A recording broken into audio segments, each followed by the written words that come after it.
Hi friends, వంటల్ని food టేస్ట్ని ఇష్టపడే వాళ్ళ కోసం, ముఖ్యంగా చెప్పాలంటే చికెన్ అనగానే నోరూరే వాళ్ళ కోసం ఓ చికెన్ రెసిపీని చేసి చూపించబోతున్నాను. ఈ చికెన్ రెసిపీ స్పైసీగా చాలా టేస్టీగా ఉంటుంది. ఈ రెసిపీ పేరు చికెన్ క్యూబ్స్.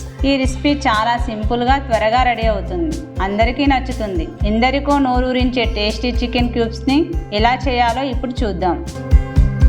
చికెన్ క్యూబ్స్కి కావలసిన పదార్థాలు: 300 గ్రాముల చికెన్, పసుపు, ధనియాల పొడి, కారం, ఉప్పు, బియ్యపిండి మరియు కార్న్ఫ్లోర్ మిశ్రమం, నిమ్మకాయ, కరివేపాకు, పచ్చిమిరపకాయలు. ఇప్పుడు ముందుగా చికెన్ని ఒక గిన్నెలో తీసుకున్న తర్వాత అందులో కొంచెం ఉప్పు, కొంచెం నిమ్మరసం పిండుకొని బాగా కలపాలి. ఇలా నిమ్మరసం కలపడం వల్ల చికెన్ స్మెల్ రాకుండా ఉంటుంది. ఇలా బాగా మిక్స్ చేసిన తర్వాత చికెన్ని నీళ్లతో కడగాలి. కడిగిన చికెన్ని చిన్న ముక్కలుగా కట్ చేసి ఒక బౌల్లోకి తీసుకొని పెట్టుకోవాలి. ఇప్పుడు ఈ చికెన్లో 2 టేబుల్ స్పూన్ల బియ్యపిండి మరియు కార్న్ఫ్లోర్ మిశ్రమం, 1 స్పూన్ ధనియాల పొడి, చిటికెడు పసుపు, 1 స్పూన్ కారం, తగినంత ఉప్పు వేసి బాగా కలపాలి. ప్రతి చికెన్ ముక్కకి ఈ మసాలాల మిశ్రమాన్ని పట్టేంత వరకు బాగా కలపాలి. ఇలా కలపడం వల్ల చికెన్ స్పైసీగా చాలా టేస్టీగా ఉంటుంది.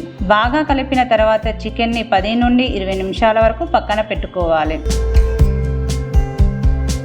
ఇప్పుడు ప్యాన్లో చికెన్ పీసెస్ మునిగేలా నూనె పోసి వేడి చేయాలి. ఇప్పుడు ఈ వేడివేడి నూనెలో చికెన్ ముక్కల్ని వేసి బాగా డీప్ ఫ్రై చేయాలి. నెమ్మదిగా కలుపుతూ చికెన్ బ్రౌన్ కలర్ వచ్చేంత వరకు డీప్ ఫ్రై చేయాలి. ఇలా కొంచెం బ్రౌన్ కలర్ వచ్చిన తర్వాత ఇందులో కొంచెం పచ్చిమిర్చి, కరివేపాకు వేసి ఫ్రై చేయాలి. మీకు అవసరమైతేనే పచ్చిమిర్చి, కరివేపాకు ఉపయోగించండి, అది మీ చాయిస్.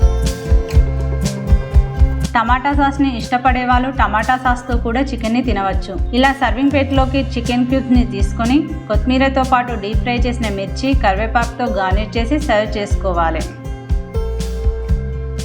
ఈ చికెన్ క్యూబ్స్ టేస్టీగా రెడీ అయింది. మీరు మీ ఇంట్లో ట్రై చేయండి. ఈ రెసిపీని తిన్న ప్రతి ఒక్కరూ ఎంతో ఇష్టంగా మళ్ళీ చేసుకొని తినాలనిపించేలా ఉంటుంది. ఈ చికెన్ క్యూబ్ రెసిపీ మీకు నచ్చితే మా యూట్యూబ్ ఛానల్ని సబ్స్క్రైబ్ చేసుకోండి, లైక్ చేయండి, షేర్ చేయండి, కామెంట్స్ చేయండి.